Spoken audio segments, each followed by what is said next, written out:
Hello साथीहरू, यहाँ हामी मामाको घरमा छौँ, बुढो माउला। यहाँ चाहिँ हाम्रो मेन युट्युबर यहाँ मामा हुनुहुन्छ, उहाँको च्यानल हो यो। म चाहिँ भ्लगिङ गरिरहेको छु। यहाँको बाटो फेरि कडा छ होइन, यस्तो कहाँको राष्ट्रिय उसवाला छ, भिरवाला छ। हल्का पोज चेन्ज गर्नुपर्छ, नत्र लोटिन्छ। यहाँ चाहिँ खत्रै छ, हेर्न सक्नुहुन्छ।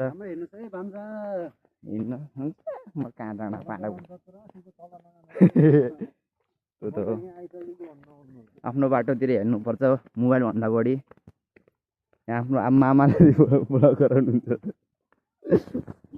ल सबैमा दर्शक नमस्ते। यति बेला चाहिँ म भ्लग बनाउँदैछु। हामी चाहिँ अहिले हाम्रो नयाँ भाइहरूलाई घुमाएर घरतिर जाँदैछौँ। हाम्रो घरको बाटो चाहिँ यस्तो छ, हेर्नुहोस्, तपाईँ देख्न सक्नुहुन्छ। यस्तो भिरालो छ, किनकि मोबाइलमा मात्र ध्यान दिनु हुँदैन, किनकि आफ्नो ज्यान पनि बचाउनु पर्छ होइन गाइस। ल हेर्नुहोस्, यस्तो छ गाउँ, तपाईँ देख्न सक्नुहुन्छ। पछाडि पनि छ त्यहाँनिर, पछाडिबाट देखाइदिनु। चेन्ज ल है, 3, 2, 1 गो खै गो।